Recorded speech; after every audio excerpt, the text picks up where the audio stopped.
तीन तिगाड़ा काम बिगाड़ा। तीन बहुओं के रवैये से सासू माँ बहुत परेशान थी। दरअसल बात ये थी कि तीनों बहुओं में किसी बात को लेकर अनबन हो गई थी। तब से ही तीनों एक दूसरे से मुंह फुलाए रहती थी। ना कोई सीधे मुंह किसी से बात करती, ना किसी का कहना मानती। पड़ोसी भी इस बात को जानते थे और जाने कैसे कैसे बातें भी करते। इसीलिए सासू माँ ने तीनों बहुओं को तुरंत अपने कमरे में बुलाया। मैं कई दिनों से देख रही हूँ, तुम तीनों अलग अलग सारे काम कर रही हो। ये सब नहीं चलेगा, तीनों को मिलकर ही काम करना पड़ेगा।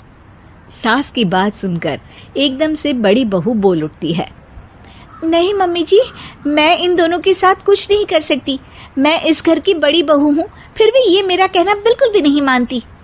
अरे जेठानी जी, जानबूझकर मुझे डबल काम करवाती है आप। और छोटी मुझसे टेढ़े मुंह ही बात करती है।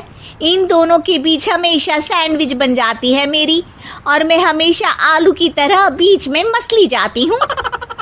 मम्मी जी, इन दोनों को लगता है कि मैं छोटी हूँ तो इनके पैरों तले दब जाऊंगी, लेकिन नहीं, मेरा भी उतना ही अधिकार है जितना इन दोनों का है। बड़ी आई दोनों मेरी चुगली करने के लिए, मुझे क्या कम समझ रखा है। तीनों बहू एक दूसरे से बहस करने लगती है और सास दोबारा ये देखकर टेंशन में आ जाती है और सबसे कहती है, चुप हो जाओ, अब से तुम तीनों सारे काम एक साथ करोगी। आंख बंद करके एक दूसरे की बात सुनोगी। तुम तीनों इस बात को गांठ बांध लो, वरना अगली छुट्टियों में तुम्हारा अपना मायके जाना कैंसिल। सास की बातें सुनकर डर के मारे तीनों हामी भर देती हैं। जी मम्मी जी, मैं समझ गई। हाँ मम्मी जी, जैसा आप कहें। आप जो कहेंगी मैं वही करूंगी। तीनों बहू सास की बात को गांठ बांध लेती है और वादा करती है कि अब से सारे काम वो तीनों एक साथ मिलकर ही करेंगी। ये सब देखकर सास खुश हो जाती है और वहां से चली जाती है। नीचे जाकर वो देखती है कि घर में शर्मा जी आए हुए होते हैं। सास जोर से आवाज लगाकर कहती है, अरे बहू, जरा चाय बनाकर तो लाना, शर्मा जी आए हैं। सास की बात सुनकर तीनों बहू तुरंत किचन की ओर भागती है और चाय बनाना शुरू कर देती है। मुझे तो एकदम मसाले वाली कड़क चाय पसंद है, तो हम शर्मा जी के लिए मसाले वाली चाय ही बनाएंगे। अरे नहीं दीदी, गर्मी के मौसम में मसाला चाय कौन पीता है? मैं तो शर्मा जी के लिए इलायची वाली चाय ही बनाऊंगी। ये कैसी बात कर रही हैं आप दोनों? मेरी मम्मी ने सिखाया है कि मेहमान को ज्यादा दूध और शक्कर वाली चाय देनी चाहिए, वरना वो घर वालों को कंजूस समझते हैं। तो मैं तो शर्मा जी को ऐसी ही चाय दूंगी।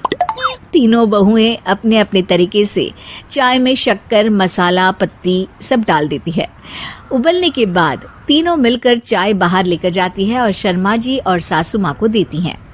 चाय पीने के बाद शर्मा जी सासू माँ को देखकर शर्मा जाते हैं और शर्मिंदा महसूस करते हैं कि आखिर उन्होंने चाय पीने के लिए हामी क्यों भरी। सासू माँ भी चाय पीना शुरू करती है और कहती हैं, अरे बहू, ये कैसी चाय बनाई है? चाय है या मीठे दूध की बासुंदी? हाँ, चाय अच्छी नहीं लगी क्या? कोई बात नहीं, हम पराठा बनाकर लाते हैं। चलो चलो अंदर। हाँ चलो।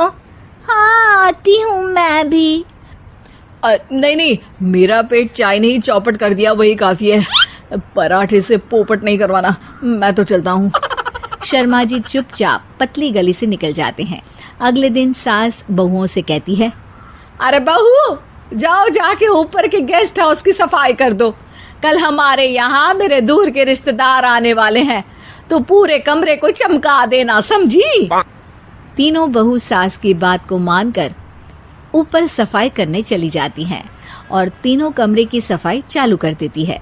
बड़ी बहू मकड़ी के जाले साफ करती है, तो बीच वाली झाड़ू लगाना और छोटी वाली सर्फ डालकर जमीन धोना शुरू कर देती है। अरे दीदी, जेठानी जी, अभी मैंने पूरी फर्श धोई और आप फिर से धूल नीचे गिरा रही हैं। और मछली जेठानी जी, आप बिना झाड़ू की धूल यहाँ छटक रही हैं। अरे तीनों को साफ करना है, एक साथ सफाई करते हैं ना। अरे वही तो, हम साथ साथ हैं, घर साफ साफ है। तीनों बहू ऐसे ही काम में उलझ जाती है और 2 घंटे तक एक ही कमरे की सफाई करती रहती है।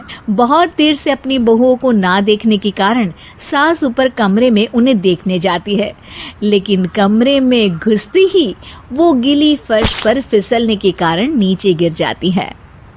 ओरी मोरी मैया, हड्डी मरोड़ के रख दी। आए मेरी तो कमर ही टूट गई रे। तीनों बहुएं सास को उठाती हैं और बिस्तर पर सुला देती है। अरे मेरे हाथ पैर दर्द कर रहे हैं, दबा दो, आराम मिलेगा। हाँ जी माँ जी। अरे जी माँ जी, जी माँ जी। और तीनों बहुएं एक साथ सास के हाथ को दबाना शुरू कर देती हैं। माँ की तो चीख ही निकल जाती है और नतीजा ये होता है कि सास के बचे हुए शरीर में भी दर्द उठ जाता है। हाय राम, ये क्या कर दिया तुम तीनों ने। अरे मेरी तो किस्मत ही फूटी है कि तुम जैसी बहुएं मुझे मिली। हे भगवान, पूरे शरीर में दर्द बढ़ गया है। अब तो पता नहीं कि चल भी पाऊंगी या नहीं। माफ करो, मुझे गलती हो गई मुझसे कि तुम तीनों को एक साथ काम करने के लिए बोला। सोचा था तीनों मिलके अच्छे से काम करेगी, लेकिन बड़े बुजुर्ग सही कहते थे कि 3 तिगाड़ा काम बिगाड़ा। तुम लोगों ने ये बात ना आज साबित करके दिखा दी। तुम तीनों को तो समझाना यानी मानो भैंस के आगे बीन बजाना है। तुम्हें अकेले अकेले काम करना है ना, तो अब से तुम अकेले ही अपना अपना काम करो। तीनों बहुएं वहां से जाने लगती है। अरे कहाँ जा रही हो? आप ही ने तो कहा कि अपना अपना काम करो, तो मुझे मुल्तानी मिट्टी लगानी है। अरे मुझे भी तो नेल पॉलिश लगानी है, मुझे ना मेहंदी लगानी है। सास अपना सर पीट लेती है और कहती है, अरे मुझे भी लगाना है कुछ। क्या माँ जी? क्या माँ जी? क्या माँ जी? तुम्हारे घर वालों को फोन तुम्हारी हरकतें बताने के लिए।